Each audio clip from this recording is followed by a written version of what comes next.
ஹல்லேலூயா, ஹல்லேலூயா. ஆண்டவர் சொல்லியிருக்கிறாரு, வருத்தப்பட்டு பாரம் சுமக்கிறவரே நீங்கள் எல்லாரும் என்னிடத்தில் வாருங்கள் என்று சொல்லியிருக்கிறார். ஆமென். அப்போ வருத்தத்தோடு, பாரத்தோடு, கவலையோடு, போராட்டங்களோடு அல்லது சில பிரச்சனைகளோடு நீங்கள் வந்திருக்கிறீங்கன்னா கவலைப்படாதீங்க. ஆண்டவர் சொல்லியிருக்கிறார், நான் உங்களுக்கு இளைப்பாறுதலை தருவேன் என்று. ஆமென், ஆமென். நான் உங்களுக்கு இளைப்பாறுதலை தருவேன் என்று சொல்லியிருக்கிறார். அவர் எப்படி தருவார்?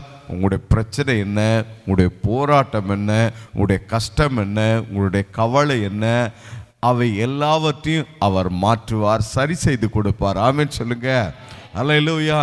நமக்கு ஒரு தேவன் உண்டு, நமக்கு ஒரு மீட்பர் உண்டு, நமக்கு ஒரு இரட்சகர் உண்டு, நமக்கு ஒரு சகாயர் உண்டு, நமக்கு ஒரு எபினேசர் உண்டு, நமக்கு ஒரு யெகோவா உண்டு. ஆமென், அல்லேலூயா. உதவி செய்கிறவராக, பலன் தருகிறவராக, சுகமும் ஆரோக்கியத்தையும் கொடுக்கிறவராக, பிரச்சனைகளை எல்லாம் மாற்றியே நன்மை செய்கிறவராக ஒரு தேவன் இருக்கிறார். ஆமென் சொல்லுங்க. மோசே சொல்றாரு, இந்த தேவன் என்றென்றைக்கும் உள்ள சதா காலங்களிலும் நம்முடைய தேவன் மரண பரியந்தம் நம்மை நடத்துவார் என்று. ஆமென். என்றென்றைக்கும் உள்ள சதா காலங்களிலும் உங்களுடைய தேவனாக உங்களோடு கூட அவர் இருக்கிறார். ஆமென் சொல்லுங்க. ஸோ ஆகையினால கவலையப்படாதீங்க, சோர்ந்து போகாதீங்க, அவர் மரண பரியந்தம் நடத்துவார். ஆமென். தாவீது இப்படி சொல்றாரு, நான் மரண இருளின் பள்ளத்தாக்கிலே நடந்தாலும் பொல்லாப்புக்கு பயப்படேன், தேவரீர் என்னோடு கூட இருக்கிறீர், உமது கோலும் உமது தடியும் என்னை தேற்றும் என்று. சோர்ந்து போகாதீங்க. மரண இருளில் நடக்கிற மாதிரி, பள்ளத்தாக்கில் நடக்கிற மாதிரி பிரச்சனை, கஷ்டம், போராட்டம் இருக்குதா? கர்த்தரும் உங்களோடு நடந்து வந்துட்டு இருக்கார். அவரும் நடந்து தான் வந்துட்டு இருக்கிறாரு. நீங்க மட்டும் சிங்கிளா இல்ல, உங்க கூட அவர் நடந்து வருகிறார். தானியலை சிங்க கெபியில கொண்டு வந்து போட்டாங்க. தானியல் மட்டுமா அங்க இருந்தாரு? இல்ல, பாருங்க, கர்த்தர் தம்முடைய தூதர்களை அனுப்பி வைத்திருந்தார் சிங்கங்களின் வாய்களை கட்டி போடும்படிக்கு. தானியல் மட்டும் தனியாவே இல்லை. சரி, இந்த சாத்ராக், மேஷாக், ஆபேத்நேகோ இந்த 3 வாலிபர்களையும் அக்கினி சூளையில போட்டாங்க. அப்போ அக்கினி சூளையில் போட்டப்ப அந்த 3 பேர் மட்டுமா அங்கே இருந்தாங்க? இல்லை, பாருங்க, 4வது நபராக கர்த்தர் அவர்களோடு கூட இருந்தார். ஆமென் சொல்லுங்க. அப்போ நீங்கள் சிங்க கெபிக்குள்ளே கிடக்கிறேன் அப்படின்னு நீங்கள் சொன்னீங்கன்னா, கர்த்தர் தம்முடைய தூதனை உங்களுக்கு அனுப்பி இருக்கிறார். உங்க கூட கர்த்தருடைய தூதர்கள் இருக்கிறாங்க, உங்க கூட இருக்கிறாங்க. அக்கினி சூளையில கிடக்கிறேன் அப்படின்னா கர்த்தரும் உங்க கூட அந்த இடத்துல இருக்கிறார். ஆமென் சொல்லுங்க. அல்லேலூயா, அல்லேலூயா. இன்னும் நிறைய வசனம் இருக்குது பாருங்க. கர்த்தர் உங்க கூட தான். ஆண்டவர் பாருங்க, திரும்ப திரும்ப அவரே சொல்றாரு, நான் உன் கூட இருக்கிறேன், நான் உன் கூட இருக்கிறேன், நான் உன்னோட இருக்கிறேன், நான் உன் கூட வந்துட்டு இருக்கிறேன், நான் உனக்கு முன்னாடி போயிட்டு இருக்கேன், நான் உனக்கு பின்னாடியும் வந்துட்டு இருக்கிறேன், நீ இடது வலது புறம் சாயாதபடிக்கு என்னுடைய தூதர்களையும் உன் கூட அனுப்பி இருக்கிறேன். இப்படி ஆண்டவர் எவ்வளோ பாருங்க, நான் கூட இருக்கிறேன், நான் கூட இருக்கிறேன், கூட இருக்கிறேன்னு அவர் சொல்லிகிட்டே இருக்கிறார். ஆமென் சொல்லுங்க. நிறைய வசனம் ஞாபகம் போதுங்க. நீ பயப்படாதே, நான் உன்னோடு கூட இருக்கிறேன், நீ திகையாதே, நான் உன் தேவன்.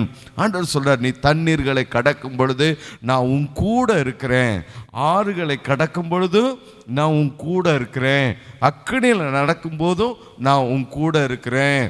அவர் கூட இருக்கிறார். ஆமென் சொல்லுங்க. தாவீது இன்னொரு வார்த்தை இப்படி சொல்றாரு, கர்த்தரோ பயங்கரமான பராக்கிரமசாலியாக என்னோடு கூட இருக்கிறார், கர்த்தரை என் வலது பக்கத்திலே நான் கொண்டிருக்கிறபடினாலே அசைக்கப்படுவதில்லை என்று. ஆமென். அப்ப நீங்க யாராவது கஷ்டத்துல, வேதனையில, போராட்டத்தில், பிரச்சனையில் சிக்கி போராடிக்கிட்டு இருக்கிறேன், நான் ஒரு ஆளாக தனியாக தவிக்கிறேன் அப்படின்னு இருக்கிறீங்களா? ஆண்டவர் உங்களுக்கு தான் இந்த வார்த்தையை சொல்லிட்டு இருக்கிறார். உங்களோடு தான் ஆண்டவர் பேசிட்டு இருக்கிறாரு. நீங்க பயப்படாதீங்க, நீங்க கவலைப்படாதீங்க, உங்களை ஆண்டவர் வெளியில கொண்டு வருவார். அந்த பிரச்சனைக்குள்ள இருக்கிறீங்க பாருங்க, அந்த கஷ்டத்தில் இருக்கிறீங்க பாருங்க, அதுல இருந்து அவர் உங்களை வெளியில கொண்டு வார். எப்படி தானியேலை சிங்கக்கபியில இருந்து வெளியில கொண்டு வந்தார் இல்லையா, அதே மாதிரி உங்களை அந்த பிரச்சனையில இருந்து வெளியில கொண்டு வருவார். அக்னி சூளையில இருந்து உங்களை வெளியில கொண்டு வருவார். அவர் கொண்டு வருவார். ஆமென். நான் எந்த குறையும் செய்யலை, என் மேலே எந்த தப்புமே இல்லை, ஆனால் என் வாழ்க்கை இப்படி ஆயிடுச்சு, என்னை பாருங்க எல்லாரும் இப்படி பண்ணிட்டாங்க அப்படின்னு இருக்கிறீங்களா? யோசேப்பு அப்படி தான் இருந்தார். எந்த தவறும் பண்ணல, யோசேப்பு மேலே எந்த குறையும் இல்லை. ஆனால் சிறைச்சாலையில் கொண்டு போய் போட்டாங்க. யார் உதவி செய்ய முடியும்? யோசேப்புக்கு அங்கே யார் உதவி செய்கிறதுக்கு இருக்கிறா? அந்நிய தேசம் எகிப்து, அங்கே யாருமே இல்லை. யோசேப்புக்காக ஒரு உதவி செய்கிற ஒரு நபர், ஒரு ஃப்ரெண்டா அல்லது சரி கூட வேலை பார்க்குற ஒரு நபரா யாராவது ஒருவர் இருந்தாங்களா? ஒருத்தருமே இல்லை. நீங்கள் உங்களில் சிலர் அப்படி கஷ்டத்தோட பிரச்சனையோடு இருக்கிறீங்க, நான் ஒரு ஆளாக இருக்கிறேங்க. யாருமே இல்லை, எல்லாரும் இருக்கிறாங்க, ஆனால் எனக்குன்னு என்ன இல்லை, யாருமே இல்லை. அப்படி இருக்கிறீங்களா? இருக்கிறீங்க. உங்கள் வாழ்க்கையில் நீங்கள் அப்படி கஷ்டத்தில் இருக்கிறீங்க. நான் சொல்லுகிறேன், அவரே உங்களை சிறைச்சாலையிலிருந்து தூக்கி சிங்காசனத்தில் நிறுத்துவார். ஆமென். அல்லேலூயா. ஆண்டவர் செய்வார். நீங்கள் ஆராதிக்கிற தேவன் உங்களை எரிகிற அக்கினி சூளைக்கும் ராஜாவினுடைய கைக்கும் உங்களை நீங்களாக்குவார். ஆமென். அல்லேலூயா. அல்லேலூயா.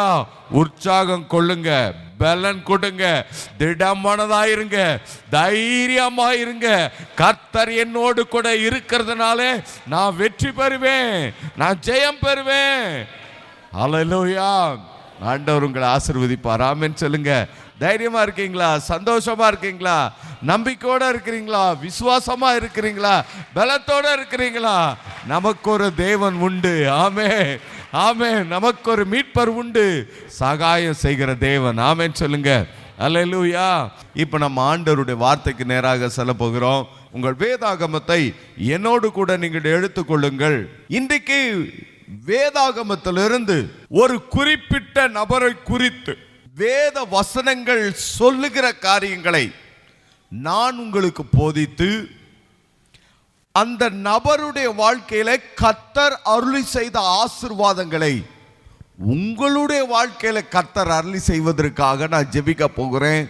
அந்த ஜெபத்தில் உங்களை வழி நடத்த போகிறேன்.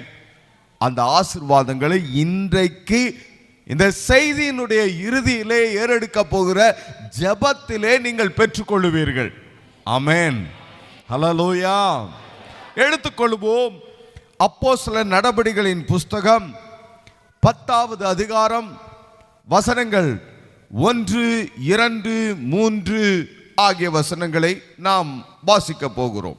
இத்தாலியா பட்டாளம் எனப்பட்ட பட்டாளத்திலே 100க்கு அதிபதியாகிய கொர்நேலியு என்கிற பேர் கொண்ட ஒரு மனுஷன் செசரியா பட்டணத்திலே இருந்தான். அவன் தேவ பக்தி உள்ளவனும் தன் வீட்டார் அனைவரோடும் தேவனுக்கு பயந்தவனுமாயிருந்தான். ஜனங்களுக்கு மிகுந்த தருமங்களை செய்து எப்பொழுதும் தேவனை நோக்கி ஜெபம் பண்ணி கொண்டிருந்தான். பகலில் ஏறக்குறைய 9ஆம் மணி நேரத்தில் தேவனுடைய தூதன் தன்னிடத்தில் வரவும் கொர்நேலியுவே என்று அழைக்கவும் பிரத்யட்சமாய் தரிசனம் கண்டு அவனை உற்று பார்த்து பயந்து, ஆண்டவரே என்ன என்றான். அப்பொழுது அவன், உன் ஜெபங்களும் உன் தருமங்களும் தேவனுக்கு நினைப்பூட்டுதலாக அவர் சந்நிதியில் வந்து எட்டி இருக்கிறது என்று சொல்லுகிறான். அதனை தொடர்ந்து சில வசனங்கள் வருகிறது. நாம் வாசித்த இந்த வசனத்திலே கொர்நேலியு என்கிற மனிதனை குறித்து இந்த வசனங்கள் சொல்லுகிறது. அப்போஸ்தலர் 10வது அதிகாரத்திலே 1 முதல் 48 வசனங்கள், அந்த அதிகாரம் முழுவதும் இந்த மனிதனை குறித்து சொல்லப்பட்டிருக்கிறது. அப்படின்னா ரொம்ப முக்கியம் பாருங்க, ரொம்ப விசேஷம் பாருங்க. இந்த அப்போஸ்தலர் நடபடிகளில் தான் 1வது அதிகாரத்தில் கர்த்தராகிய இயேசு கிறிஸ்து பரமேறுதலை குறித்து சொல்லுகிறது. பின்பதாக சபை உருவாகுதலை குறித்து சொல்லுகிறது. மற்றும் அநேக இஸ்ரவேலர்களையும் கர்த்தருடைய பிள்ளைகளை குறித்து சொல்லுகிறது. ஆனால் இந்த 10வது அதிகாரத்துக்கு வருகிற பொழுது கொர்நேலியு என்கிற ஒரு மனிதனை குறித்து 48 வசனங்கள் அவனை குறித்து வேதாகமம் போதிக்கிறது. இன்றைக்கு அந்த வசனங்களிலிருந்து தான் கர்த்தருடைய வார்த்தையை நான் உங்களுக்கு கொண்டு வருகிறேன். முதலாவது வசனத்திலே, இத்தாலியா பட்டாளம் எனப்பட்ட பட்டாளத்திலே 100க்கு அதிபதியாகிய கொர்நேலியு என்னும் பேர் கொண்ட ஒரு மனுஷன் செசரியா பட்டணத்திலே இருக்கிறான். இத்தாலியா பட்டாளம் என்று ஒரு பட்டாளம் இருக்கிறது. பட்டாளம் என்றால் இராணுவம், மிலிட்டரி, இராணுவம். ரோம் பேரரசனுடைய இராணுவம் அந்த இத்தாலியா என்ற இடத்திலே இருக்கிறது. அந்த இராணுவத்திலே 100 போர் வீரர்களுக்கு தலைவனாக இந்த 100க்கு அதிபதியாகிய இந்த கொர்நேலியு இருக்கிறான். இந்த இராணுவம், இந்த கொர்நேலியு செசரியா பட்டணத்திலே வாழ்ந்து கொண்டிருக்கிறார். இந்த செசரியா பட்டணம் தான் பாருங்க, ராயனால ஏரோதுக்கு கிஃப்டாக கொடுக்கப்பட்டது. இந்த இராணுவத்தினுடைய ஹெட் குவார்ட்டர்ஸே இந்த செசரியாவில் தான் இருக்கிறது.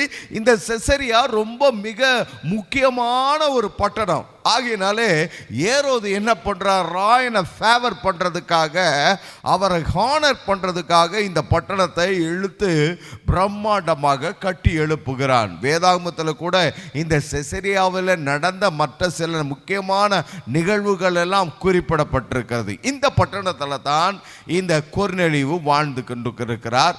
இவர் இராணுவத்தில் உயர் அதிகாரியாக இருக்கிறார். ரோம் இராணுவத்தில் 6000 போர் வீரர்களை கொண்டது ஒரு ரீஜனாக ஏற்படுத்தப்பட்டிருக்கும்.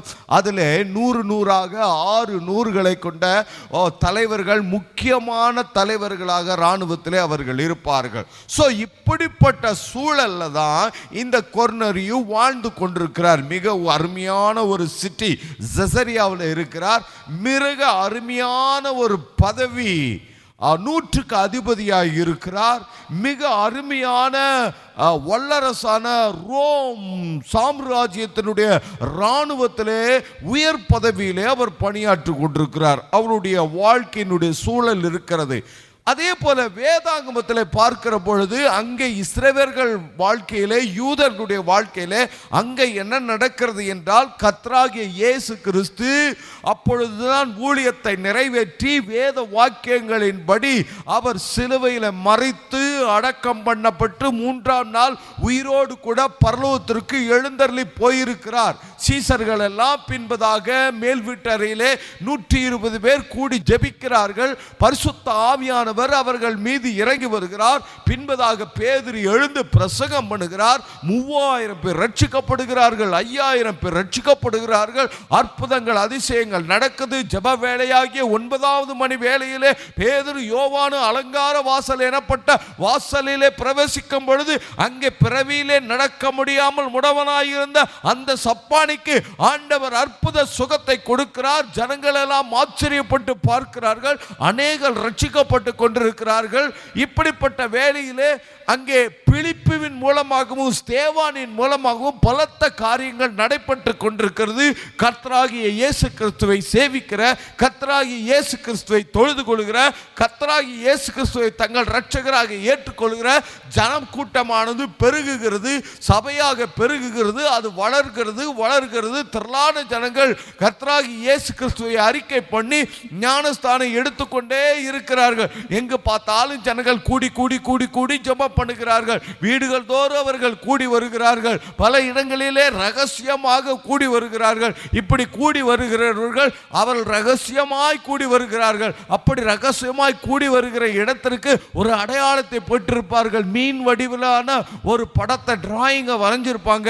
அப்படி எந்தெந்த வீட்டிலலாம் அல்லது எந்தெந்த இடத்துல எல்லாம் அப்படிப்பட்ட மீன் வடிவத்தில் ஒரு சிம்பல் போட்டிருக்கிறதோ, எந்த இடத்துல எல்லாம் கர்த்தராகிய இயேசு கிறிஸ்துவை ஏற்றுக்கொண்டவர்கள் கூடி ஆராதிக்கிறார்கள் என்று சொல்லுவதற்கான அடையாளம். அப்படிப்பட்ட இடத்திற்கு இயேசுவை ஏற்றுக்கொண்டவர்கள் வந்து ஆராதிப்பதற்கான ஒரு அடையாளமாய் அப்படி இருந்து கொண்டிருக்கிறது. சபையானது இப்படி வளர்ந்து கொண்டிருக்கிறது.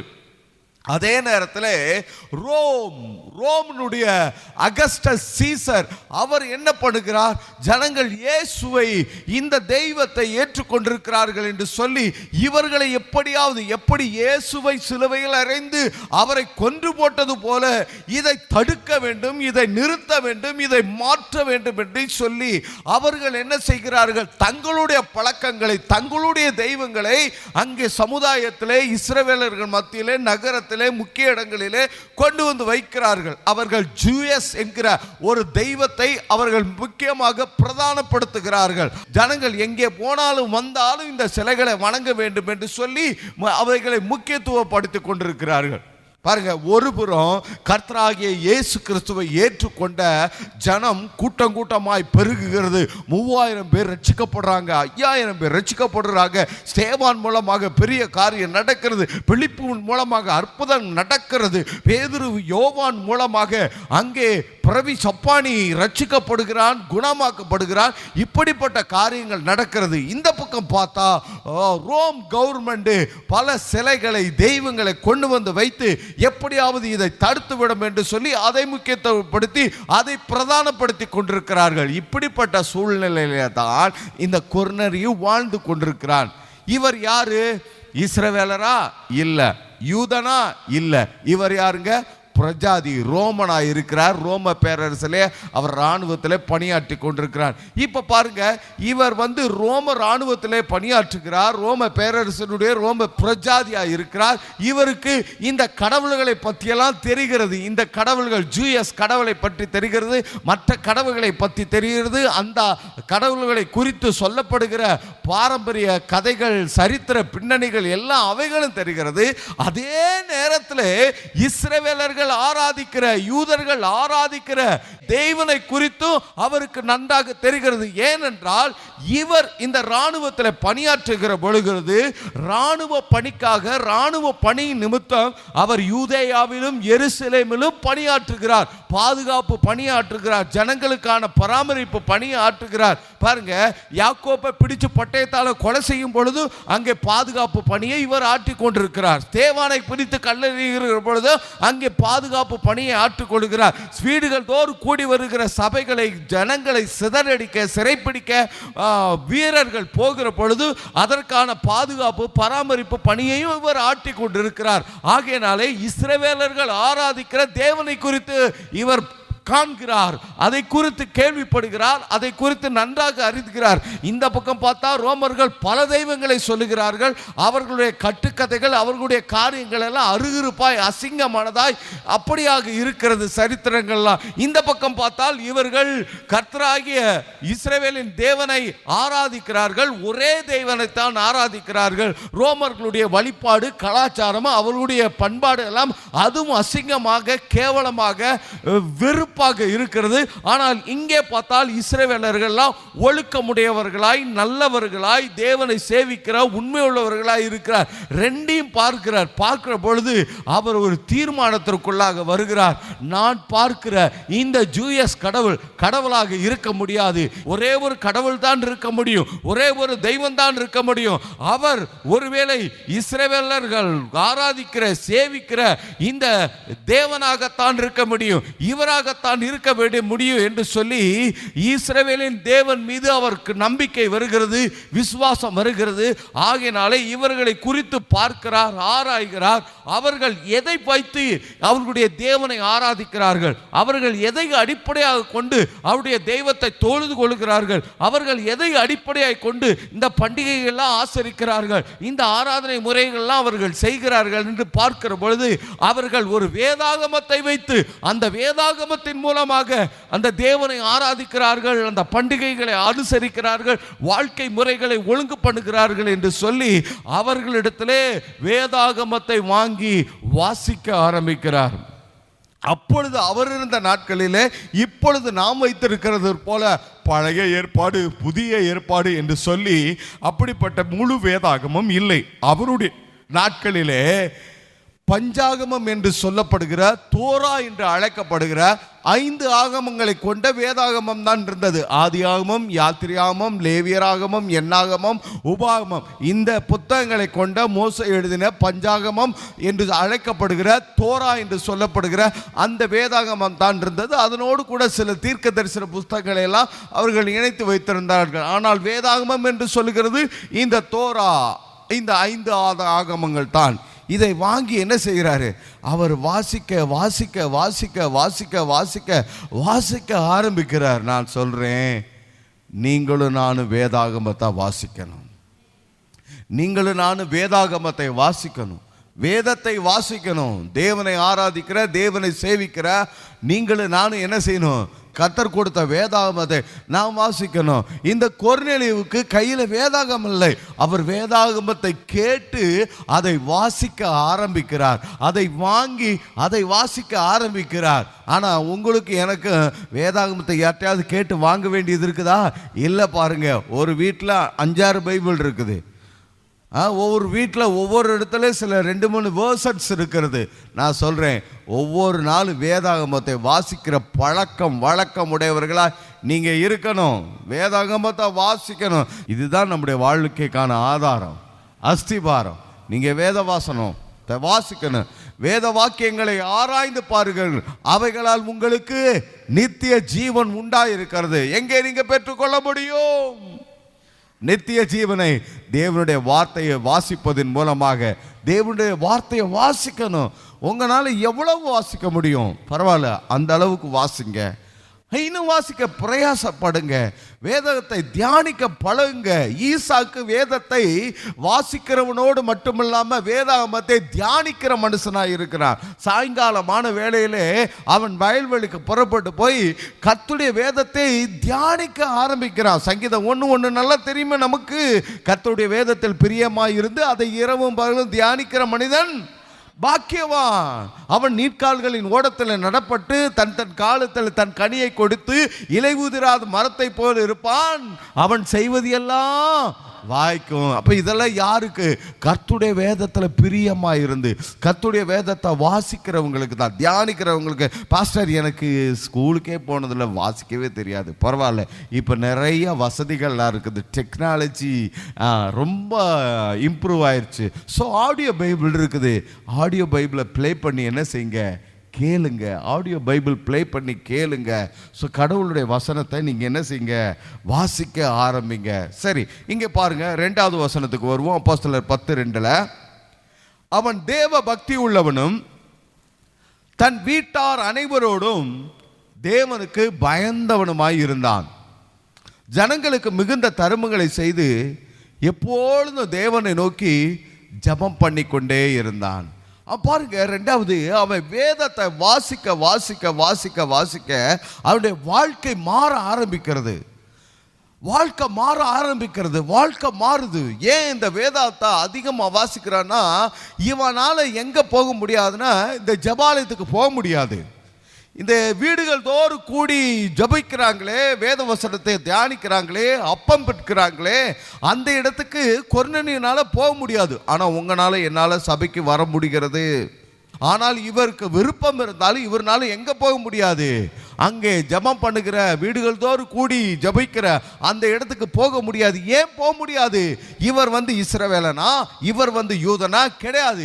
Is a gentile. அவர் புறஜாதியாய் இருக்கிற மனிதன். ஸோ ஆகினால எங்கே போக முடியாது? அங்கே போக முடியாது. அதே சமயத்தில் அவன் ஒரு ரோமன்லையும் சாதாரண பிரஜையாக இருந்தாலும் பரவாயில்ல, இராணுவத்தில் பணியாற்றுகிறவர், இராணுவத்திலையும் சாதாரண ஒரு சோல்ஜராக இருந்தாலும் பரவாயில்ல, அவன் 100க்கு செஞ்சுரியன், 100க்கு அதிபதியாக அவன் இருக்கிறான். ஸோ ஆகினால அவன் எப்போ வெளியில் போனாலும் அஃபீஷியலாக தான் வெளியில் போக முடியும். அந்த இராணுவ உடையை தரித்து கொண்டு தான் போக முடியும். ஸோ அப்படி போகிற பொழுது இங்கே என்ன செய்ய முடியாது? இங்கே போக முடியாது. ஆனால் உங்களுக்கு எனக்கு ஆண்டவர் என்ன செய்திருக்கிறார்? கர்த்தருடைய ஆலயத்துக்கு எப்போ வேணாலும் வர்றதுக்கு வாய்ப்பை கொடுத்திருக்கிறார். ஆமென். ஒரு ஆமென் சொல்லுங்க. இவர்னால அப்படிப்பட்ட இடத்துக்கு போக முடியாது. ஸோ ஆகையினால வேதத்தை வாசிக்க வாசிக்க ஆரம்பிக்கிறார். வேதத்தை வாசிக்கும் பொழுது அவருக்கு என்ன? தேவன் மீது ஒரு பக்தி வருகிறது. 2வது வசனம் சொல்லுகிறது பாருங்க, அவன் தேவ பக்தி உள்ளவனும் தன் வீட்டாரன்னு. தேவ பக்தி வருது பாருங்க. தேவன் மேல என்னன்னா பக்தி வருது, ஆண்டவர் மேல ஒரு பக்தி வருது. நீங்க வேதத்தை வாசிக்காம விட்டுட்டீங்கன்னா உங்களுக்கு தேவ பக்தி வராது, அவபக்தி தான் வரும், அவபக்தி வரும். யூதா தன்னுடைய நிருபத்தில் எழுதுகிறாரு, தேவனை விசுவாசிக்காத அவபக்தி உள்ளவர்களை தண்டிக்க தேவன் ஆயிரம் ஆயிரமான பரிசுத்தவான்களோடு கூட வருகிறார் என்று யூதா தன்னுடைய நிருபத்திலே அவர் எழுதுகிறார். சார், தேவ பக்தி இருக்குது, அவபக்தி இருக்குது. நான் சொல்றேன், நீங்க வேதத்தை வாசிங்க, வாசிக்க வாசிக்க தேவன் மீது பக்தி வரும், தேவ பக்தி வரும். சரி, அதனை தொடர்ந்து தேவ பக்தி வருகிற பொழுது, வேதத்தை வாசிக்க வாசிக்க வருகிற பொழுது கர்த்தருக்கு பயப்படுகிற பயம் வரும் உங்களுக்கு. வேதம் சொல்லுகிறது, கர்த்தருக்கு பயப்படுதலே ஞானத்தின் ஆரம்பம். இதை நம்முடைய பிள்ளைகளுக்கு சொல்லுவோம், ஆனா நாம பயப்படுவோன்றீங்க. நம்ம பிள்ளைகளுக்கு சொல்லுவோம், கர்த்தருக்கு பயப்படுதலே ஞானத்தின் ஆரம்பம். ஆமாம், கர்த்தருக்கு பயப்படணும் அவங்களுக்கு சொல்லி கொடுப்போம். நான் சொல்கிறேன், நாம பயப்படணும் கர்த்தருக்கு. ஆமென் சொல்லுங்க. கர்த்தருக்கு நம்ம என்ன செய்யணும்? பயப்படணும். வேதம் சொல்லுகிறது, தீமையை விட்டு விலகுவதே கர்த்தருக்கு பயப்படுகிற பயம். ஆகையினால இந்த இந்த கொர்நேலி என்ன செய்கிறார்? தீமையான எல்லாவற்றையும் விட்டு விலகிறார். அவருக்கு தேவனுக்கு பயப்படுகிற பயம் அவருடைய இருதயத்தில் வருது. நான் சொல்றேன், தேவனுக்கு பயப்படுற பயம் நம்ம இருதயத்தில் இருக்கணுங்க. தேவனுக்கு பயப்படுற பயம் நம்ம குடும்பத்தில் இருக்கணும். சரி, பாருங்க, சில வருஷங்களுக்கு முன்னாடி அமெரிக்காவில் ஒரு சென்சஸ் எடுத்தாங்க, ஒரு கணக்கெடுப்பு எடுத்தாங்க. 1800 வருஷத்திலிருந்து 1900 அந்த வருஷம் வரைக்கும் 100 வருஷங்களுக்கான ஒரு கணக்கெடுப்பாக அவங்க எடுத்தாங்க. என்ன எடுத்தாங்க? ஒரு 2 கப்புள்ஸ் எடுத்தாங்க, ஒரு கணவன் மனைவி. அதாவது தேவனுக்கு பயப்படுகிற, கர்த்தருடைய வார்த்தையை விசுவாசிக்கிற, ஜெபிக்கிற, உண்மையுள்ள, பரிசுத்தமுள்ள ஒரு அருமையான ஒரு கணவன் மனைவி அவங்கள செலக்ட் பண்ணாங்க. 2வது, கர்த்தருக்கு பயப்படாத, கர்த்தரை சேவிக்காத, ஆராதிக்காத, கடவுள் இருக்கிறாரா, எங்கெங்க இருக்கிறாரு, சும்மா எப்போ பார்த்தாலும் அப்படி சொல்லிட்டு இருக்காதீங்க அப்படின்ற நபர்களை போல இருக்கிற 2 கப்புள்ஸ் கணவன் மனைவியை செலக்ட் பண்ணாங்க. இவங்களை குறித்து ஒரு சென்சஸ், அவங்களுடைய சந்ததிகள், அவங்க வாழ்க்கையிலேருந்து 100 வருஷம் வரைக்கும் அவங்க சந்ததிகள்லாம் எப்படி இருந்துச்சு ஒரு கணக்கெடுக்க எடுக்கும்போது, இங்கே கர்த்தருக்கு பயப்படுகிற அந்த கணவன் மனைவி அவங்க வாழ்க்கையிலேருந்து அவங்க பிள்ளைகள், அவங்க சந்ததி அப்படின்னு ஒரு 100 வருஷம் வரைக்கும் பார்த்தா, அதில் பார்த்தீங்கன்னா 14 பிரின்சிபால்ஸ், அதாவது ஹெட்மாஸ்டர், தலைமை ஆசிரியர்கள் அவங்க சந்ததியிலேருந்து வந்திருக்கிறாங்க. 50க்கு மேற்பட்ட செவிலியர்கள், நர்சஸ் அவங்க சந்ததியிலேருந்து வந்திருக்கிறாங்க. சில டாக்டர்ஸ் அவங்க சந்ததியில் வந்திருக்கிறாங்க. இன்னும் சில ஊழியக்காரர்கள், தேவனுக்கு ஊழியம் செய்கிற ஊழியக்காரர்கள் அவங்க சந்ததியிலிருந்து தோண்டி இருக்கிறாங்க. அவங்க சந்ததி இப்படி ஒரு ஆசீர்வதிக்கப்பட்ட ஆசீர்வாதமான சந்ததியா இருந்திருக்குது. இந்த பக்கம் வந்து பார்த்தா, கர்த்தருக்கு பயப்படாத, சேவிக்காத, கர்த்தரா அது எங்களுக்கு தெரியும், சர்ச்சா அது எங்களுக்கு தெரியும், ஜபமா அது எங்களுக்கு தெரியும், பைபிளா அது எங்களுக்கு தெரியும், அதெல்லாம் எங்களுக்கு தெரியும் அப்படின்னு சொல்லிட்டு, ஆனால் தேவனுக்கு பயப்படாத குடும்பம், கர்த்தரை சேவிக்காத குடும்பம், கர்த்தரை ஆராதிக்காத குடும்பம், சர்ச்சுக்கு வராத குடும்பம், அப்படி ஒரு குடும்பம். இதில் என்ன நடந்துச்சுன்னா, அவங்க வாழ்க்கையிலேருந்து 100 வருஷம் வரைக்கும் அவங்க சந்ததிகளில் சில கொலைகாரவங்க, சில கொள்ளைக்காரர்கள் இவங்க தான் வந்தாங்க. அதுலேயும் 14 ஆயுள் தண்டனை கைதிகள், ஜெயிலில் இருக்கிற ஆயுள் தண்டனை கைதிகள் 14 பேர் அவங்க சந்ததியில் வந்திருக்கிறாங்க. 100 வருஷம் கழித்து சில வருஷங்களில் அந்த சந்ததியில் யாருமே இல்லை, எல்லாம் மறிச்சிட்டாங்க. சந்ததியே இல்லை, ஆளே இல்லை, வாரிசே இல்லை. நான் சொல்லுகிறேன், கர்த்தருக்கு பயப்படுற பயம் வேணும். நீங்கள் கர்த்தருக்கு பயப்பட்டீங்கன்னா உங்கள் குடும்பம் நல்லா இருக்கும். என்னை யார் பார்க்குறா, என்னை யார் கேள்வி கேட்குறா, யார் பார்த்தாலும் சரி, யார் கேள்வி கேட்டாலும் சரி, என் வாழ்க்கை என் கையில், நான் இப்படி தான் இருப்பேன். கேர்ஃபுல். தமிழில் சொல்லணும், ரொம்ப ஜாக்கிரதையாக இருங்க. ரொம்ப ரொம்ப ரொம்ப ரொம்ப நீங்கள் ஜாக்கிரதையாக இருக்கணும். உங்களை கேட்குறதுக்கு ஆள் இல்லை, உங்களை சொல்கிறதுக்கு யாரும் இல்லை. அப்படி யார் கேட்டாலும், யார் சொன்னாலும் அதெல்லாம் அப்படி இருந்தீங்கன்னா உங்கள் வாழ்க்கையும் சரி, உங்கள் சந்ததியும் சரி, உங்கள் வாழ்க்கைக்கு நீங்கள் சாபமாக மாறிடுவீங்க. உங்கள் பிள்ளைகளுக்கும் உங்கள் சந்ததிகளுக்கும் நீங்கள் சாபமாக மாறிடுவீங்க. கர்த்தருக்கு பயப்படுற பயம் வேண்டும். ஆமென் சொல்லுங்க. சிலருக்கு அப்படிதான் இருக்குது பாருங்க. உலகமும் வேணும், கர்த்தரும் வேணும், பாவமும் வேணும், பரிசுத்தமும் வேணும். சபையில வந்தா பரிசுத்தமா காமிச்சுக்கணும், பரிசுத்தமானா காமிச்சுக்கணும், ஜெபிக்கிறவனா காமிச்சுக்கணும், ஊழியம் செய்யறவனா காமிக்கணும், கடவுளுக்கு பிரியமானவனா இருக்கிற மாதிரி காமிச்சுக்கணும், பாஸ்டருக்கு பிரியமானவன் இருக்கிற மாதிரி பார்த்துக்கணும். வெளியில போயிட்டா அதுக்கு நேர ஆப்போசிட், அதுக்கு நேர ஆப்போசிட், அதுக்கு நேர ஆப்போசிட்.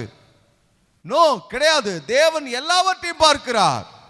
மனிதன் முகத்தை பார்க்கிறான், தேவன் இருதயத்தை பார்க்கிறார். சர்ச்சில் இருக்கிறதையும் பார்க்கிறாரு, வெளியில இருக்கிறதையும் பார்க்கிறாரு, பைபிளை தூக்கிட்டு வர்றதையும் பார்க்கிறாரு, செல்போன்ல நோண்டுறதையும் பார்க்கிறாரு, இங்க வந்து பேசுறதையும் பார்க்கிறார், வெளியில போய் பேசுறதையும் பார்க்கிறார். அவருக்கு முன்பதாக எதை மறைக்க முடியும்? அவருக்கு முன்பதாக எப்படி வேஷம் போட முடியும்? முடியுமா? அப்படி முடியும்னா எனக்கு கூட சொல்லி கொடுங்க. முடியாது, அவருக்கு முன்னாடி முடியாது. கர்த்தரும் வேணும், உலகமும் வேணும், பாவமும் வேணும், பரிசுத்தமும் வேணும். சபையில தன்னை ஒரு பெரிய ஒரு அருமையான ஒரு ஸ்பிரிச்சுவல் மேனாவும் காமிச்சுக்கணும், வெளியில போய் பெரிய சூப்பரா அப்படி இருந்துக்கணும். எப்படி முடியும்? தேவன் பார்க்கிறார்.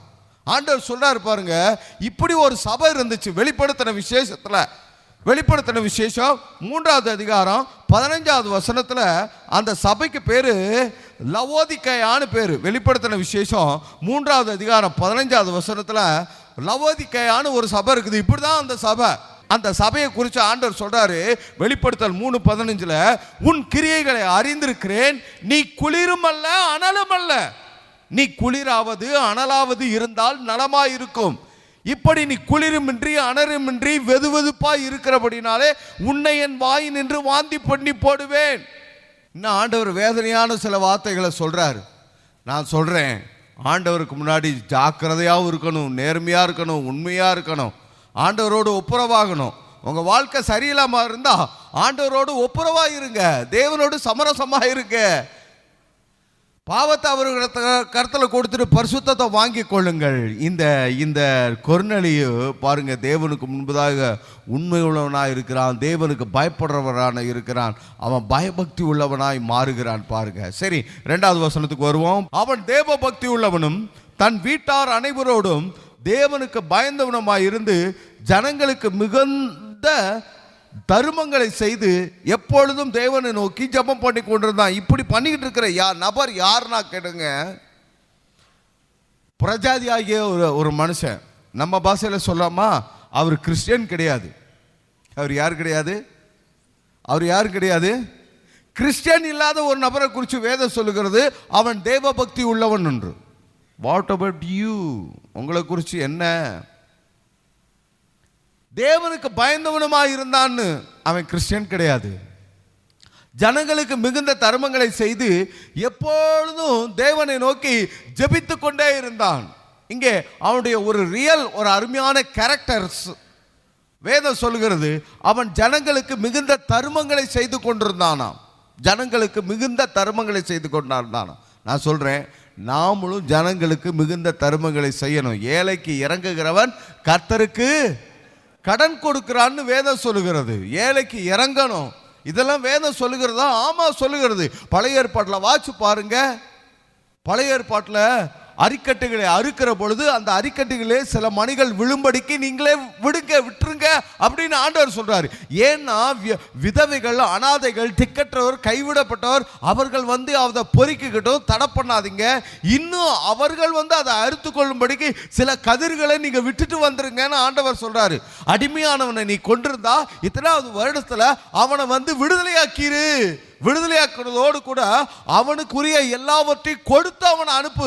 ஏன்னா நீயும் இப்படித்தான் ஒரு நாள் எகிப்தில் அடிமையா இருந்தாய். உன்னை நான் விடுதலை பண்ணும் பொழுது வெறும் அடிமையானவனா வெறுங்கையா விடுதலை பண்ணாம எகிப்தினுடைய எல்லா கொள்ளை பொருள்களையும் சுதந்திரத்தையும் நீ வாங்கிட்டு வரும்படிக்கு நான் உனக்கு செஞ்சேன். அதே போல உன்னிடத்தில் இருக்கிற அடிமையானவனை நீ விடுதலை பண்ணணும். விடுதலை பண்ற நாட்கள்ல அவனை வெறுங்கையா அனுப்பக்கூடாது, அவனுக்கு கொடுத்து அனுப்பணும் அப்படின்னு ஆண்டவர் சொல்றாரு. புதிய ஏற்பாட்டில் ஆண்டவர் சொல்றாரு, உன்னுடைய மேல் வஸ்திரத்தை கெடுத்தா உள் வஸ்திரத்தை கொடு. 1 மைல் தூரம் உன வர வச்சா கூப்பிட்டா நீ 2 மைல் தூரம் போ. ஆண்டவர் சொல்றாரு, ஒரு கன்னத்துல அரைஞ்சா மறு கன்னத்தை காமிக்கன்னு சொல்றாரு. நான் சொல்றேன், நீங்க தான தர்மம் பண்றவங்களா இருக்கணும். கர்த்தர் உங்களை ஆசீர்வச்சிருக்காரு இல்லையா, அந்த ஆசீர்வாதம் உங்களுக்கு மட்டுமா? நீங்க அனுபவிங்க, உங்க பிள்ளைகள் அனுபவிக்கட்டும், சந்ததி சந்ததியை அனுபவிங்க. ஆனா அது உங்களுக்காக மட்டும் கிடையாது. உங்க மூலமா மற்றவர்களுக்கு, ஏழைகளுக்கு, திக்கற்றவர்களுக்கு, அனாதைகளுக்கு கொடுக்கும்படி கர்த்தர் எப்படி அவர்களுக்கு கொடுப்பாரு? ஏழைகளுக்கு எப்படி கொடுப்பாரு? திக்கற்றவர்களுக்கு எப்படி கொடுப்பாரு? அனாதைகளுக்கு எப்படி கொடுப்பாரு? தேவதூதன் பார்சல் அனுப்பிச்சுடுவாரா? தேவதூதன் கொடுத்து அனுப்புவாரா? இல்ல பாருங்க, நீங்க தான் தேவதூதர்கள். அவர்களுக்காக கர்த்தருடைய சார்பில் நீங்க தான் தேவதூதர்கள்.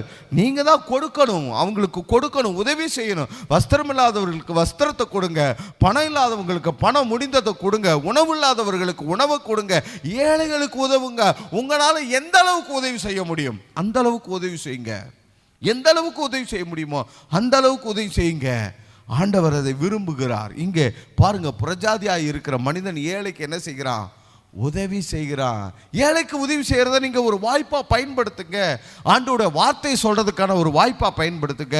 தருணங்களை பயன்படுத்திக் கொள்ளுங்கள். ஆத்துமாக்களை ஆதாயம் பண்ணுங்கள். ஆத்துமாக்களை ஆதாயம் பண்ணுகிறவன் ஆகாய மண்டலத்தில் உள்ள நட்சத்திரங்களைப் போல இருக்கிறான் என்று வேதம் சொல்கிறது. ஆத்துமாவை நீங்க என்ன செய்யுங்க? ஆதாயப்படுத்துங்க. சரி பாருங்க, இன்னும் அவர் என்ன பண்றாருன்னா ஜெபம் பண்ணுகிறவராய் மாறுகிறார். எப்பொழுது அவர் ஜெபிக்கிறார். வேதம் சொல்லுகிறது பாருங்க, என்ன சொல்லுகிறது? 3வது வசனத்துல, அப்போஸ்தலர் 10:3, பகலில் ஏறக்குறைய 9ஆம் மணி நேரத்தில் அவர் என்ன பண்றாருன்னா ஜெபம் பண்ணிட்டு இருக்கிறார். பகல்ல ஏறக்குறைய 9வது மணி நேரம்னா காலையில 9வது மணி டைம் கிடையாது. அந்த யூதர்கள் இஸ்ரவேலர்களுடைய கால டைம் எப்படின்னா, இந்த 9வது மணின்றது மதியானம் 3வது மணி, 3 மணி, மதியானம் 3 மணி. மதியானம் 3 மணிக்கு தான் இவர் என்ன பண்றாரு? ஜெபம் பண்றாரு. பேதுருவும் யோவானும் கூட 9ஆம் மணி நேரத்தில் ஜெபம் பண்ணும்படிக்கு தேவாலயத்துக்குள்ள போனாராம். மதியானம் 3 மணிக்கு. ஆண்டவராகி இயேசு கிறிஸ்து உயிர் விட்டது கூட தான் 9வது மணி வேலை. 9வது மணி வேலை பாருங்க. நம்ம எல்லாரும் மதியானம் சாப்பிட்டோடனே கொஞ்சம் என்ன செஞ்சிருவோம்? ஒரு குட்டி தூக்கம், சின்ன ரிலாக்ஸ். தவறு இல்லை, நீங்கள் தூங்குங்க, ரெஸ்ட் எடுங்க. ஆனால் அதோடு கூட மதியானத்தில் ஜெபம் பண்ணுற பழக்கத்தை பயன்படுத்துங்க, வழக்கத்தில் கொண்டு வாங்க. மதியானத்தில் ஜெபம் பண்ணுங்க. மார்னிங் டைம் கூட சிலருக்கு ரொம்ப ரஷ்ஷாக இருக்கும், டைம் ரொம்ப டைட்டாக இருக்கும். மதியானம் கொஞ்சம் ரிலாக்ஸாக இருப்பீங்க. ஃபிசிக்கலாக ரெஸ்ட் எடுங்க, ஸ்பிரிச்சுவலாக ப்ரேயர் பண்ணுங்க. சரீரத்தில் ஓய்வெடுத்தாலும் ஆவியில் நீங்கள் ஜெபம் பண்ணுங்க. ஜெபம் பண்ணுறதுக்கு அது ஒரு நல்ல தருணம் பாருங்க. வேதாகமத்தில் அதற்கு ஆதாரங்களாக இவைகளெல்லாம் இடம் பட்டிருக்கிறது. நீங்கள் கொஞ்சம் ஜெபம் பண்ணுங்க, மதியானத்தில் கொஞ்சம் ஜெபம் பண்ணுங்க. இவர் என்ன பண்ணுறாரு? பகலின் 9வது மணி நேரத்தில் என்ன செய்யுங்க? கொர்நேலியு அவர் ஜெபம் பண்ண ஆரம்பிக்கிறார். அவர் ஜெபம் பண்ணுகிற பொழுது என்ன நடக்கிறது பாருங்க. தேவனுடைய தூதன் தன்னிடத்தில் வரவும் கொர்நேலியுவே என்று அழைக்கவும் பிரத்யட்சமாய் தரிசனம் கண்டு அவனை உற்று பார்த்து பயந்து, ஆண்டவரே அப்படின்னு சொல்றான். வேதம் சொல்லுகிறது பாருங்க. ஜெபம் பண்ற போது தேவதூதன் இறங்கி வர்றாரு. இவர் ஆபிரகாமா? ஜெபம் பண்ணிக்கிட்டு இருக்கிற பொழுது தேவதூதன் இறங்கி வர்றாரு. இவர் மோசேவா? இல்லை இவர் என்ன யாக்கோப்பா? கல்லில் தலையை வச்சு படுத்து தூங்கிட்டு இருக்கும்போது தேவதூதர்கள் ஏறுவது இறங்குவதுமா இருக்க? நான் சொல்கிறேன், நீங்கள் சாதாரண நபராக இருந்தாலும் நீங்கள் ஜெபம் பண்ணீங்கன்னா தேவதூதன் இறங்கி வருவார்.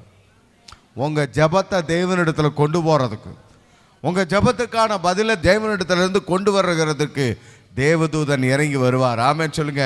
ஏன் நான் இன்னும் பார்க்கலையே ஆண்டவரே அப்படின்னு. பார்க்கும்படிக்கும் ஆண்டவர் உதவி செய்வார். உங்களால் பார்க்க முடியல அப்படி இருந்தாலும் தேவதூதர்கள் இறங்கி வந்து கொண்டு தான் இருக்கிறார். தேவதூதர் மட்டுமல்லங்க, ஆண்டவர் சொல்றாரு, என் நாமத்தினாலே எங்கே 2 பேர் 3 பேர் கூடியிருக்கிறீர்களோ அங்கே அவர்கள் நடுவில் நான் ஒரு தேவதூதனை அனுப்புகிறேன், என்னுடைய ரெப்ரசன்டேட்டிவா வருவான் அப்படி சொன்னாரா? நானே வருவேன் என்ற ஆண்டவர் சொல்லியிருக்கிறார். ஆமென் சொல்லுங்க, ஆமென் சொல்லுங்க. அப்போ நீங்கள் ஜெபம் பண்ணுங்க. தேவதூதர்களை ஆண்டவர் என்ன செய்வார்? உங்களுக்கு அனுப்புவார். தேவதூதர்களை ஆண்டவர் அனுப்புவார். சரி, இங்கே பாருங்க, வேதம் சொல்லுகிறது பாருங்க. அவனை உற்று பார்த்து பயந்து, ஆண்டவரே என்ன என்றான். அப்பொழுது அவன், தேவதூதன் சொல்றான், உன் ஜெபங்களும் உன் தர்மங்களும் தேவனுக்கு நினைப்பூட்டுதலாக அவர் சந்நிதியில் வந்து எட்டி இருக்கிறது. ஜெபம் மட்டுமல்ல, தர்மங்களும், ஜெபமும் வந்து எட்டி இருக்கிறது. ஜெபம் தேவனை நோக்கி பார்த்து செய்கிற ஜெபம். தர்மம், யாரு கஷ்டப்படுறா, யாரு இல்லாமல் இருக்கிறா, யாரு சிரமப்படுறா, ஓ பாவமே அப்படின்னு அங்கே வேண்டி கொடுக்குறோம் பாருங்க, அதுவும் தேவனுடைய சமூகத்துக்கு வந்து எட்டி இருக்கிறது. ஆமென் சொல்லுங்க. ஏழைக்கு இறங்குகிறவன் கர்த்தருக்கு கடன் கொடுக்கிறாரு. ஆமென் சொல்லுங்க. அல்லேலூயா. கர்த்தருக்கே கடன். ஆண்டவர் வந்து உங்க கடன் எல்லாம் மாத்துறேன்னு சொல்றாரு. என்ன சொல்றாரு?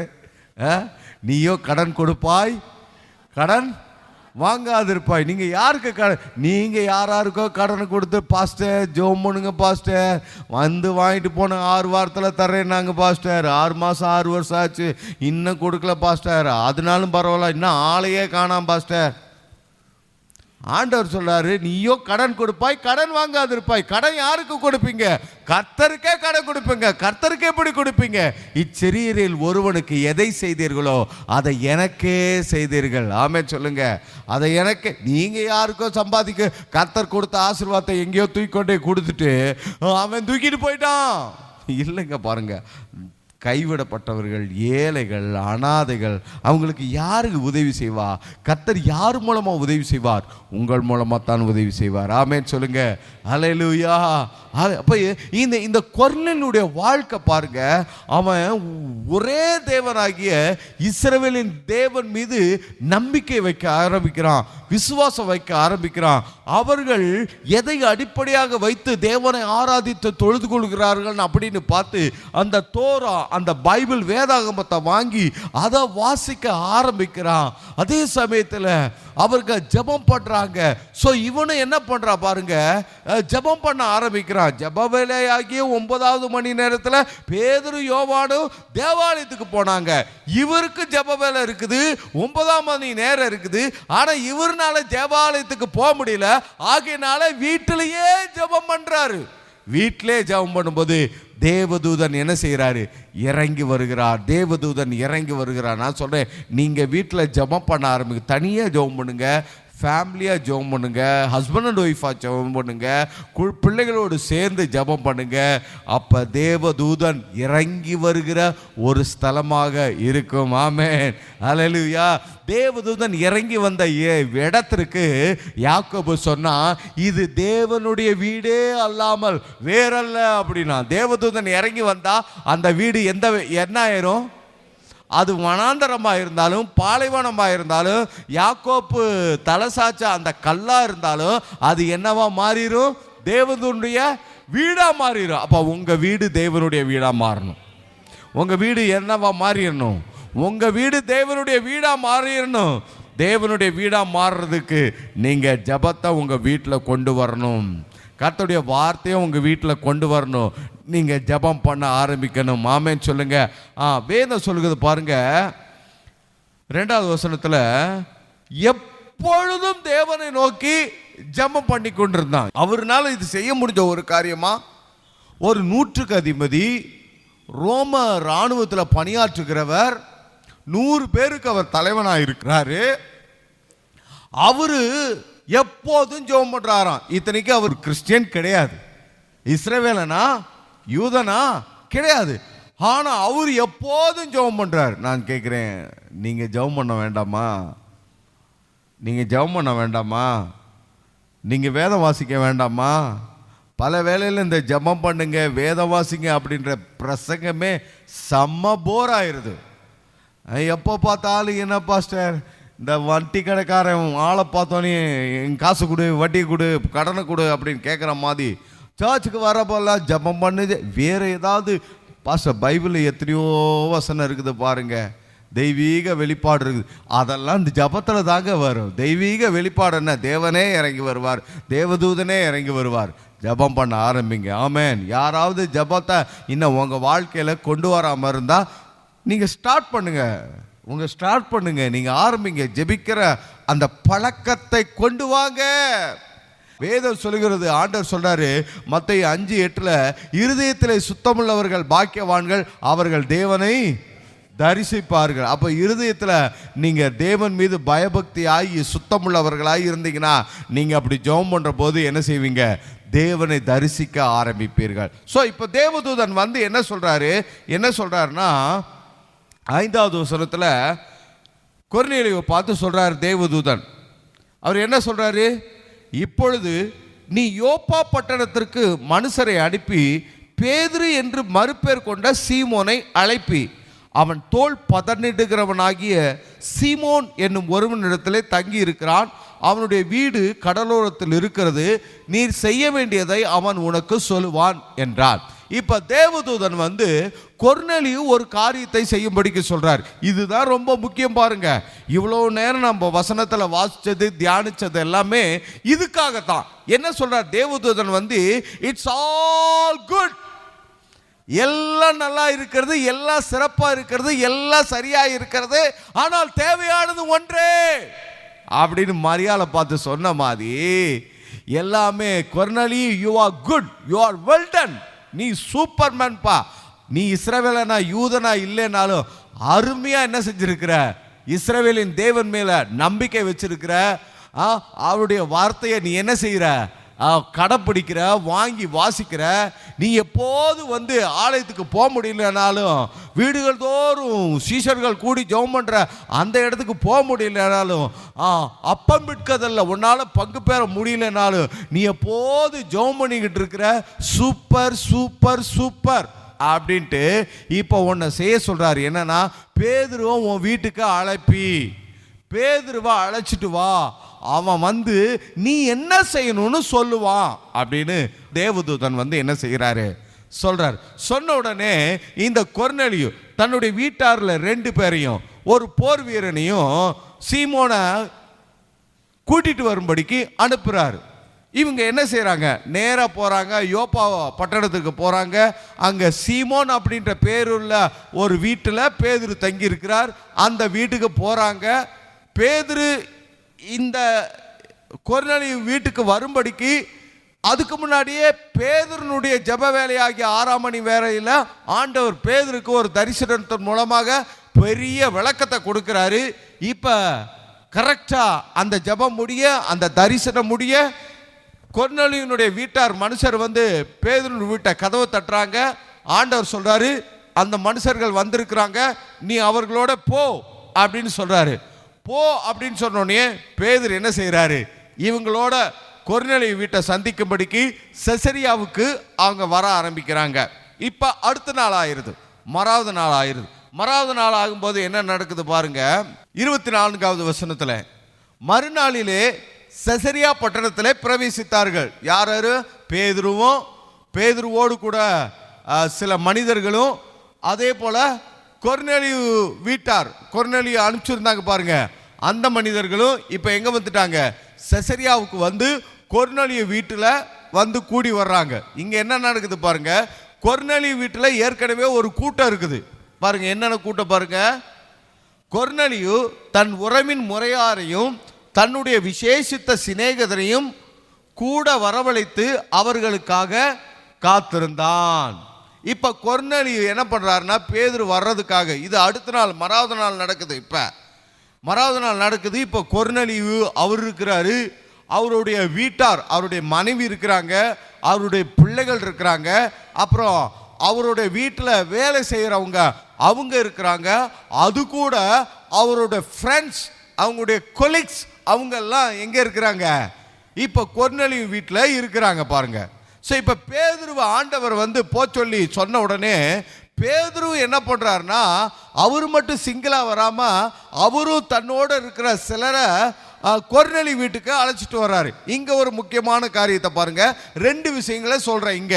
முதலாவது கொர்நேலியு வீட்டை சொல்றேன். கொர்நேலியு வீட்டில் இப்ப கடவுளுடைய ஊழியக்காரர் பேதுரு வரும்பொழுது கொர்நேலியு இத்தனை பேரை கூட்டி வச்சிருந்தார். நான் சொல்றேன், உங்க வீடு உங்களுக்காக மட்டும் கிடையாது, அதை மனசுல வச்சுக்கோங்க. உங்க வீடு அது உங்க வீடு தான், கர்த்தர் உங்களுக்கு கொடுத்த வீடு தான். அது வாடகை வீடாக இருந்தாலும் அந்த வீட்டில் குடியிருக்கும்படிக்கு கர்த்தர் தான் அந்த வீட்டில் உங்களை கொண்டு வந்து வச்சிருக்கிறாரு. அந்த ஹவுஸ் ஓனர்கிட்ட அந்த வீட்டை கொடுக்கும்படிக்கு உதவி செஞ்சிருக்கிறாரு. அது உங்களுடைய சொந்த வீடாக இருந்தால் அந்த சொந்த வீடை வாங்கும்படிக்கு கர்த்தர் தான் உங்கள் கரத்தை பலப்படுத்தி, கர்த்தர் தான் உங்களுக்கு ஐஸ்வர்யத்தை கொடுத்து, கர்த்தர் தான் அந்த வீட்டை கொடுத்துருக்கிறார். ஆமென், அல்லேலூயா. அது உங்கள் வீடு தான், ஆனாலும் அது கர்த்தருடைய வீடு. என்ன பாஸ்டர் சொல்ற இங்கே அப்படின்னு கேட்டீங்கன்னா, ஆண்டவர் சொல்றாரு, நீங்களே உங்களுடையவர்கள் அல்ல என்பதை அறியீர்களா? நீங்கள் கிரயத்திற்கு கொல்லப்பட்டீர்களே அப்படின்னு வேதவசனம் சொல்லுது.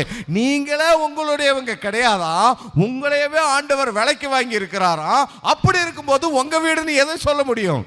பத்திரத்தில் மட்டும்தான் உங்க பேர் இருக்கும், சாட்சி கையெழுத்தோட. ஆனா அது யாரோட வீடு? அது யாரோட வீடு? கர்த்தர் கொடுத்த வீடு. அது கர்த்தருக்கு தான். ஆமென் சொல்லுங்க. அப்போ உங்க வீடு அது உங்களுக்கும் தான். உங்க வீடு உங்களுக்கு மட்டுமல்ல, அது ஆண்டவருக்கு தான். அப்ப இங்க கொர்நேலி என்ன பண்றாரு? தேவனுடைய ஊழியக்காரர் தன்னுடைய வீட்டுக்கு வர்றதுக்கு தேவனுடைய ஊழியக்காரரை வீட்டுக்கு ஆள் அனுப்பி கூப்பிடுறாரு. அதே சமயத்தில் தானும் தன்னுடைய வீட்டாரும் தன்னுடைய வீட்டில் வேலை செய்கிறவர்களையும் அதோடு கூட தன்னுடைய வேலை ஸ்தலத்தில் இருக்கிற நண்பர்களையும் உடன் பணியாற்றுகிறவர்களையும் எல்லாத்தையும் கூப்பிட்டு வச்சிருக்கிறாரு. ஆமென் சொல்லுங்க. நீங்க இப்படி உங்க வீட்டை மாத்திரணும். தினந்தோறும் மாற்றணுமா? தினந்தோறும் கூட மாற்றுங்க வாய்ப்பு இருந்தா. இல்லைன்னா வாரத்துக்கு ஒரு தடவை மாற்றுங்க, மாதத்துக்கு ஒரு தடவை மாற்றுங்க, வருஷத்துக்கு ஒரு தடவை மாற்றுங்க. தினந்தோறும் நீங்கள் கூடி ஜெபம் பண்ணுங்க, உங்கள் வீட்டில் குடும்பமாக கூடி ஜெபம் பண்ணுங்க. மாதம் ஒரு தடவை ஏதாவது நிகழ்வுகள் வருகிறதா, ஏதாவது ஸ்பெஷல் காரியங்கள் வருகிறதா, மாதத்துக்கு ஒரு தடவை இப்படி எல்லாரையும் கூட்டி வச்சு நடத்துங்க. வருஷத்துக்கு ஒரு தடவை பிறந்த நாள் வரும்ல, வருஷத்துக்கு ஒரு தடவை வெட்டிங் டே வரும்ல, வருஷத்துக்கு ஒரு தடவை ஆனிவர்சரி வரும்ல, வருஷத்துக்கு ஒரு தடவை வேற ஏதாவது ஸ்பெஷல் வரும் இல்லையா, அந்த நாளை இந்த நாளா மாத்துங்க. இப்படி செட்டப்ல கொண்டு வாருங்க. எல்லாரையும் கூட்டிட்டு வாங்க, உட்கார வைங்க. பேதுருவை கொர்நேலி ஆள் அனுப்பிச்சு கூப்பிட்ட மாதிரி பாஸ்டர் கூப்பிடுங்க உங்க வீட்டுக்கு. அவர் வரட்டும். அவர் வந்து உங்க வீட்டில் உங்களுக்கும் வசனத்தை சொல்லட்டும், உங்க வீட்டில் கூடி இருக்கிற மற்றவங்களுக்கும் உங்க மூலமா உங்களால வசனத்தை சொல்லட்டும். கர்த்தருடைய வசனம் உங்க வீட்டில் அப்படி பிரசங்கம் பண்ணப்படட்டும். நீங்க அப்படி மாத்துங்க உங்க வீட்டை. உங்க உறவினர்களுக்கு நீங்க சுவிசேஷம் சொல்ல முடியல, எனக்கு வர மாட்டேனுது பாஸ்டர். உங்க ஃப்ரெண்ட்ஸுக்கு சுவிசேஷம் சொல்ல முடியல, எனக்கு தெரிய மாட்டேனுது பாஸ்டர். உங்க உறவினர்களுக்கு, நண்பர்களுக்கு, பக்கத்து வீட்டார்களுக்கு வாய்ப்பே இல்லை பாஸ்டர். அப்ப நீங்க இவங்களெல்லாம் கூட்டிட்டு வந்துட்டு பாஸ்டர் விட்டுருங்க. பாஸ்டர் சொல்லுவாரு வசனத்தை. கொர்நேலி அப்படித்தான் பண்ணாரு பாருங்க. சொல்ல இவரும் நல்லா வந்துட்டாரு, எப்படியோ குடும்பத்தை ஆதாயப்படுத்திட்டாரு, வேலை பார்க்குறவங்களை ஆதாயப்படுத்திட்டாரு, இன்னும் மற்ற எல்லார்களையும் கூட்டி உட்கார வச்சுட்டாரு. நான் சொல்றேன் பாருங்க, தினந்தோறும் உங்க வீட்டை இப்படி மாத்துங்க. நீங்க கூடி ஜெபம் பண்ணுங்க. வாரந்தோறும் கேர் குரூப்புக்கு உங்க வீட்டை திறந்து கொடுங்க. மாசத்தோறும் சில ஸ்பெஷல் ப்ரோக்ராம் ஏதாவது வந்துச்சுன்னா அதை செலிப்ரேட் பண்ணுங்க. வருஷந்தோறும் பர்த்டே, வெட்டிங் டே, ஆனிவர்சரி இப்படிப்பட்ட நாட்களை விசேஷமாக கூப்பிடுங்க. பர்த்டே வெட்டிங் டேக்கு சூப்பராக ஜாலியாக பணத்தை எடுத்துக்கிட்டு நேராக துணி கடைக்கு போய் துணி எடுத்துட்டு அப்படியே ஹோட்டலுக்கு போய் ஹோட்டலில் சாப்பிட்டுட்டு அப்படியே ஈவினிங் நம்ம ஊரில் பீச் இருந்தால் பீச்சுக்கு போயிட்டு, நம்ம ஊரில் பார்க் இருந்துச்சுன்னா பார்க்குக்கு போயிட்டு அப்படியெல்லாம் அங்கே இங்கெல்லாம் போயிட்டு ஜாலியாக நான் அப்படியே லேட் நைட்டு வந்து அப்படியே அப்பாடான்னு படுத்து அடுத்த நாள் மதியானம். இதெல்லாம் வேண்டான்னு சொல்லலை, இதெல்லாம் செய்கிறீங்களே, இதெல்லாம் செய்கிறமே, இதோடு கூட தேவனுக்கு நன்றி செலுத்த, தேவனை ஆராதிக்க, இந்த நாளில் என் நண்பர்களுக்கு சுவிசேஷம் சொல்கிற வாய்ப்பை, இந்த நாளில் என் ஃப்ரெண்ட்ஸை கூட்டிகிட்டு போய் பார்ட்டி கொடுக்குறோமே, அந்த பார்ட்டியை வீட்டில் வச்சு நடத்திடுங்க. எல்லாரையும் கூட்டிகிட்டு வந்துடுங்க. நண்பர்களை கூட்டிகிட்டு போய், ரிலேட்டிவை கூட்டிகிட்டு போய் எங்கேயாவது செலிப்ரேட் பண்ண அதை, அல்லது எங்கே நீங்கள் நடத்துகிறீங்களோ அங்கே அந்த இடத்துல கர்த்தருடைய வார்த்தையை கொடுக்குற இடமா மாற்றுங்க. சரி, இங்க என்ன நடக்குது பாருங்க. கொர்நேலி வந்து அவருடைய சொந்தக்காரங்க எல்லாத்தையும் இப்படி கூட்டிட்டு வந்தார் இல்லையா. இப்ப பேதுருவை பார்ப்போம். இப்ப கொர்நேலியை பார்த்தோம், ஒரு நிமிஷம் பேதுருவை பார்த்துருவோம். பேதுரு என்ன பண்றாருன்னா, இந்த தேவதூதன் வந்து சொன்ன உடனே இவங்களோட போக ஆரம்பிக்கிறார் இல்லையா. அப்ப போகும்போது பாருங்க, 23வது வசனத்தை வாசிக்கிறேன்.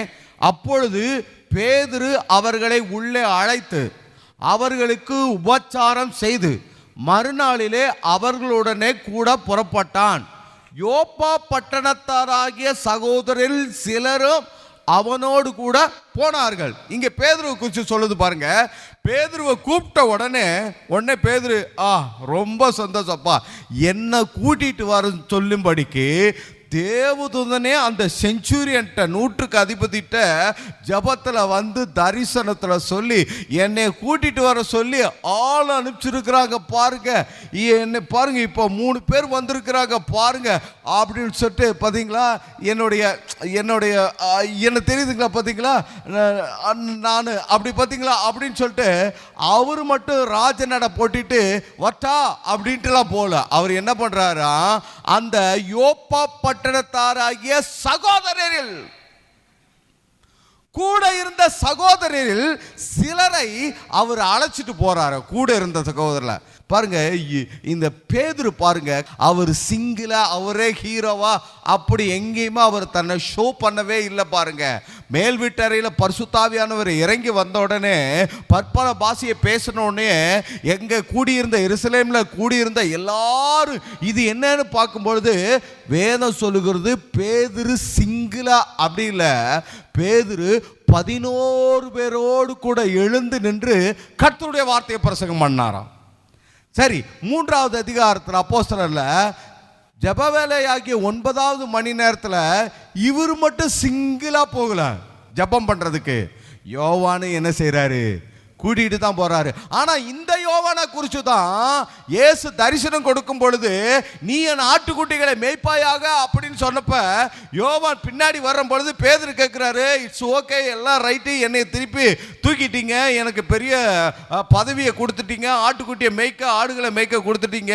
பின்னாடி யோவான் வர இவ காரியம் என்ன அப்படின்னு கேட்டவர் ஆண்டவர் சொல்ற, நான் வரும் வரைக்கும் அவன் இருக்கட்டும் அப்படின்னோடனே இப்போ பாருங்க, அதுக்கப்புறம் இந்த யோவானை சேர்த்துக்கிறார். ஜெப வேலையாக 9வது மணி நேரத்தில் தேவாலயத்துக்கு போகும்போது தேவாலயத்துக்கு கூட்டிகிட்டே போறாரு.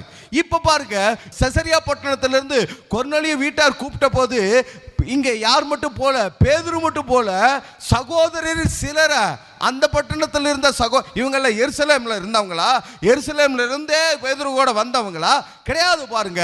அந்த யோப்பா பட்டணத்தில் இருந்த சகோதரி சிலரை பேதுரு கூட்டிட்டு போறாரு. நான் சொல்றேன், உங்க கூட இருக்கிறவங்கள நீங்க தான் மேலே தூக்கி விடணும், உங்க கூட இருக்கிறவங்கள நீங்க தான் கூட்டிட்டு போகணும். அவங்கள விட்டுறக்கூடாது. உங்க கூட இருக்கிற நபர் யாராவது முதல்ல உங்க குடும்பமா, உங்க குடும்பத்தை நீங்க தான் வச்சுக்கணும்.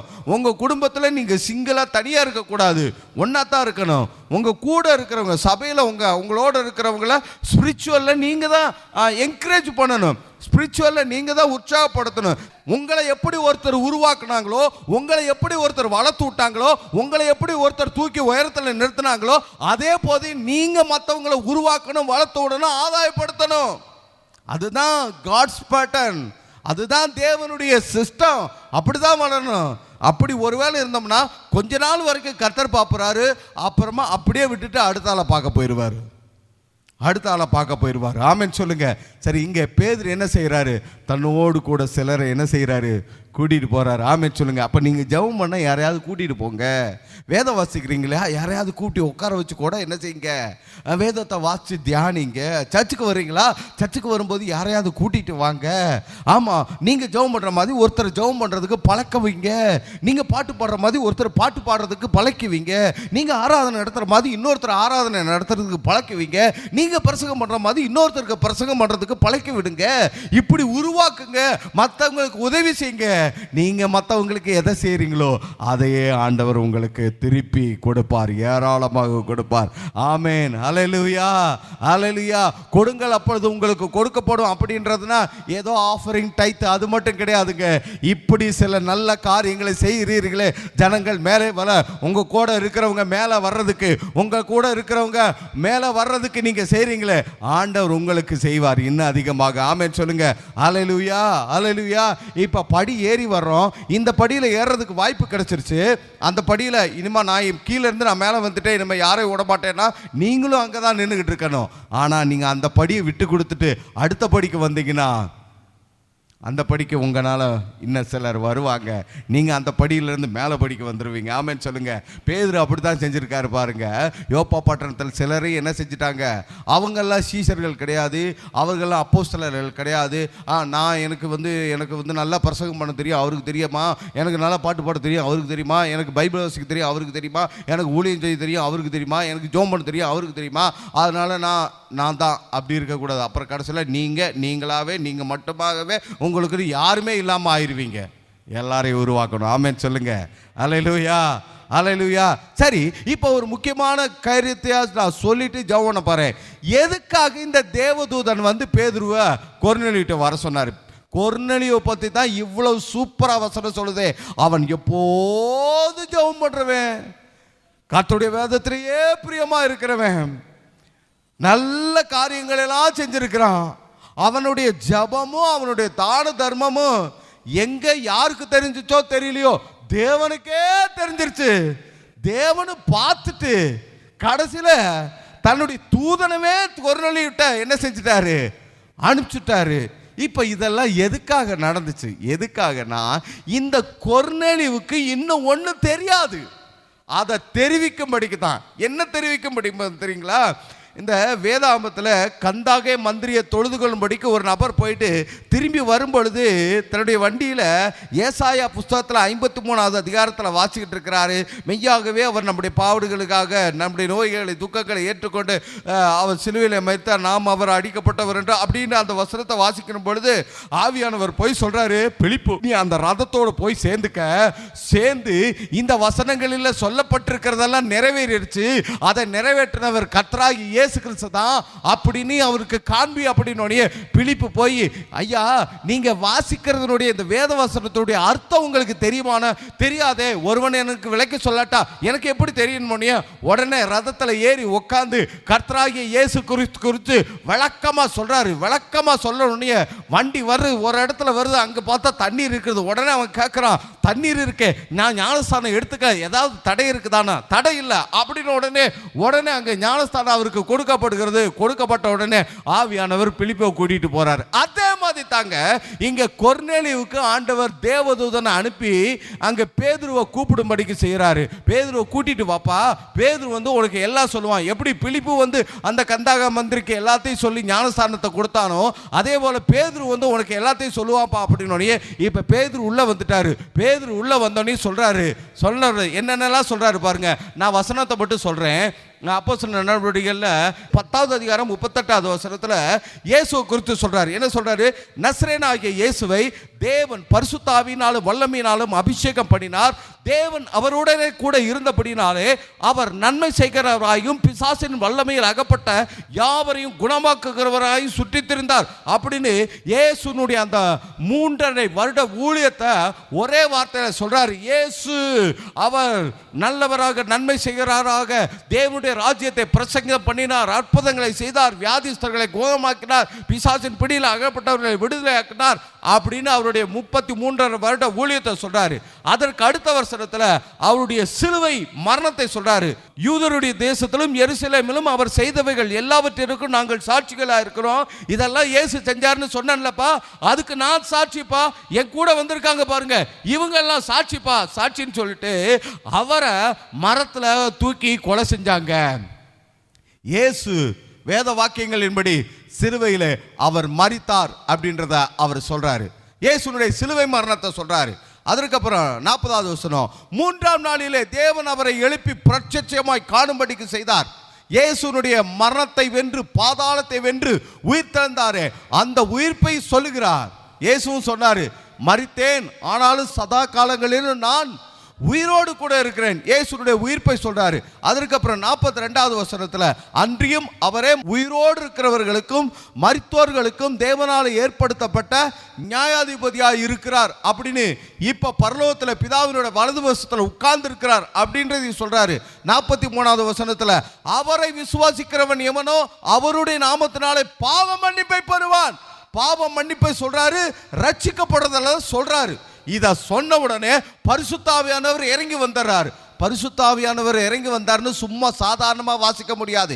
ஏன்னா இந்த பரிசுத்த ஆவியானவர் இறங்கி வர்றதுக்காக இயேசு சொன்னார், சீஷர்களை பார்த்து, உன்னதத்திலிருந்து இறங்கி வரும் பலனால் தரிப்பிக்கப்படும் வரைக்கும் நீங்கள் எருசலேமிலே காத்துருங்க அப்படின்னாங்க. உடனே பேதுரும் 120 பேரும் மேல் வீட்டறையில் உட்கார்ந்து காத்திருக்கிறாங்க. உன்னதத்தின் பலனாகி இந்த ஆவியானவர் வர்றதுக்காக ஜபத்திலும் வேண்டுதலும் உபவாசத்திலும் காத்திருக்கிற பொழுது பலத்த காற்றோடு கூட அக்கினிமயமான நாவுகளோடு 120 பேருக்கு தான் பரிசுத்த ஆவியானவர் அங்கே இறங்கி வந்தார். அந்த பரிசுத்த ஆவியானவர் இப்பொழுது எருசலேமில் அல்ல, மேல் வீட்டறையில் அல்ல, செசரியாவிலே இஸ்ரவேலனுக்கு அல்ல, யூதனுக்கு அல்ல, ரோமனான ஜென்டைலான புறஜாதியான இந்த கொர்நேலியு வீட்டில் அவங்க கூடி வந்த எல்லார் மேலையும் இறங்கி வருகிறார். அதுதாங்க கர்த்தராகிய இயேசு கிறிஸ்துவினுடைய சுவிசேஷத்தினுடைய வல்லமை. கர்த்தராகிய இயேசு கிறிஸ்துவினுடைய சுவிசேஷத்தினுடைய அந்த வல்லமை அதுதாங்க. பாருங்க, இதை பெற்றுக்கொள்ளும்படிக்கு பேதுருவை கூப்பிட்டு வரும்படிக்கு செய்தார். ஏன்னா கொர்நேலியு வாச்ச அந்த வேதாகமத்தில் அந்த தோரா, ஆதியாகமம், யாத்திராகமம், லேவியராகமம், என்னாகமம், உபாகமம், அதில் இயேசு குறித்த வெளிப்பாடுகள் இருக்குது. ஆனால் அதை வேதத்தை நன்றாக வாய்ந்து ஆராய்ந்து வேதப்பாரர்கள் போதித்தா தான் அதை விளங்கிக் கொள்ள முடியும். ஆனால் இந்த கொர்நேலியுக்காக விளங்கிக் கொள்ள முடியாது.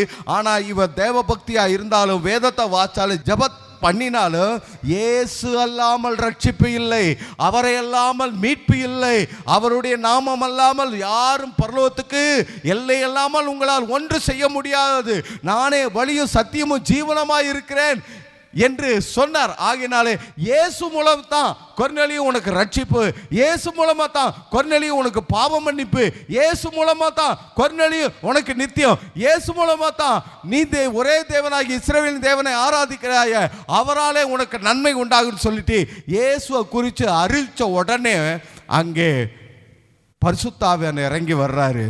பாருங்க, பைபிள் சிஸ்டம் படி ஃபர்ஸ்ட் ரட்சிப்பு, ரெண்டாவது ஞானஸ்தானம், அதுக்கப்புறம் தான் அபிஷேகம் அப்படின்றத பல இடத்துல பொதுவாக பார்ப்போம். ஆனால் இங்கே பாருங்க, கொர்நேலியு வாழ்க்கையில் ஃபஸ்ட்டு அவருக்கு ரட்சிப்பு, தேவன் மீது இயேசுவினுடைய சுவிசேஷத்தை கேட்டோடனே ரட்சிப்பு வருகிறது. உடனே பரிசுத்த ஆவியானவர் இறங்கி வந்துடுறாரு. அதற்கப்புறம் பாருங்க, பேதுரு சொல்றார் 47வது வசனத்தில், அப்பொழுது பேதுரு, நம்மை போலவே பரிசுத்த ஆவியை பெற்ற இவர்களும் ஞானஸ்தானம் பெறாதபடிக்கு எவனாக தண்ணீரை விளக்காமலாமோ என்று சொல்லி கர்த்தருடைய நாமத்தினாலே அவர்களுக்கு ஞானஸ்தானம் கொடுக்கும்படிக்கு கட்டளையிட்டான். உடனே இப்ப ஞானஸ்தானம் கொடுக்கும்படிக்கு முறையா இஸ்ரவேல் யூதர்கள் இல்லாமல் வெளியிலே பரிசுத்த ஆவியானுடைய அபிஷேகம் இறங்கி வருகிறது. முறையா இஸ்ரவேலர்கள் யூதர்கள் இல்லாமல் வெளியிலே பிரஜாதிகளுக்கு ஞானஸ்தானம் கொடுக்கப்படுகிறது. ஆமே சொல்லுங்க. இயேசுவினாலே இந்த நற்செய்தியை பெற்றும்படிக்கு ஆண்டவர் இங்கே பரிசுத்த ஆவியானவரை அனுப்புகிறார், தேவதூதனை அனுப்புகிறார், கொர்நேலியுவை அனுப்புகிறார். நான் சொல்றேன் பாருங்க, இந்த கர்த்தராகிய இயேசு கிறிஸ்துவின் நாமத்தினாலே ஞானஸ்தானம், கர்த்தராகிய இயேசுவினாலே பரிசுத்த ஆவியினுடைய அபிஷேகத்தை நீங்க நானும் பெற்றுக்கொள்ளணும். ஆமே சொல்லுங்க. அப்ப இதுவரைக்கும் ஞானஸ்தானம் இங்க இருக்கிற யாராவது எடுக்காம இருந்தீங்கன்னா, அதாவது தண்ணீரில் மூழ்கி ஞானஸ்தானம் எடுக்காம யாராவது இருந்தீங்கன்னா தயவு செய்து ஞானஸ்தானம் எடுத்துக்கொள்ளுங்கள். ஆமென் சொல்லுங்க. கொர்நேலியுக்கே ஆண்டவர் பேதுரு அனுப்பி ஞானஸ்தானம் கொடுக்கும்படிக்கு செய்திருக்கிறார். கந்தாகை மந்திரியை தொழுது கொள்ள போன அந்த நபருக்கே பிலிப்பியு அனுப்பி ஞானஸ்தானம் கொடுக்கும்படிக்கு ஆண்டவர் செய்திருக்கிறார். ஆமென் சொல்லுங்க. அப்ப இன்றைக்கு நீங்க ஞானஸ்தானம் எடுக்கும்படிக்கு ஆண்டவர் சபையை ஏற்படுத்தி வச்சிருக்கிறார். ஆமென் சொல்லுங்க. அப்ப இன்னும் மூழ்கி ஞானஸ்தானம் எடுக்காம இருந்தா நீங்க மூழ்கி ஞானஸ்தானம் எடுத்துக்கொள்ளுங்கள். ஒரே ஒரு முறை தான், அந்த ஒரு முறையை நீங்கள் எடுத்துக்கொள்ளுங்கள். இரண்டாவது, பரிசுத்த ஆவியானவருடைய அபிஷேகத்தை அந்நிய பாஷை அடையாளத்தோடு நீங்க பெறாம இருந்தா அந்நிய பாஷை அடையாளத்தோட பரிசுத்த ஆவியானவருடைய அபிஷேகத்தை பெற்றுக்கொள்ளுங்கள். ஆமென், ஹல்லேலூயா. வேதம் சொல்லுகிறது, முதலாவது தேவனுடைய ராஜ்யத்தையும் அவருடைய நீதியும் தேடுங்கள், அப்பொழுது இவைகள் எல்லாம் உங்களுடைய தேவைகள் எல்லாம், உங்களுடைய பற்றாக்குறைகள் எல்லாம், உங்களுடைய வேண்டுதல்கள் எல்லாம், உங்களுடைய விண்ணப்பங்கள் எல்லாம் எப்பொழுது கூட கொடுக்கப்படும். முதலாவது தேவனுடைய ராஜ்யத்தை அவரை நீதியும் தேடுபடுங்கள். ஆமென் சொல்லுங்க. எத்தனையோ தேவை இருக்குது இல்லையா, எவ்வளோ பிரச்சனை இருக்கிறது இல்லையா, எவ்வளோ பற்றாக்குறை இருக்கிறது இல்லையா, எல்லாவற்றையும் ஆண்டவர் கூட கொடுப்பார். ஆமென். முதலாவது தேவனுடைய ராஜ்யத்தை அவருடைய நீதி தேடுவோம், ஆண்டவர் ஒரு நன்மை குறைவுபடாமல் ஆசீர்வதிப்பார். கர்த்தரை தேடுகிறவர்களுக்கோ ஒரு நன்மையும் குறைவுபடாது. சொல்லுவோம் இன்னொரு தடவை, கர்த்தரை தேடுகிறவர்களுக்கோ ஒரு நன்மை சிங்கிளா ஒன்று கூட குறைவுபடாது, எல்லாமே நிறைவா இருக்கும். எல்லாரும் எழுந்து நிற்போமா, ஆண்டவரை நோக்கி பார்த்து ஜெபம் பண்ணுவோமா. ஹல்லேலூயா.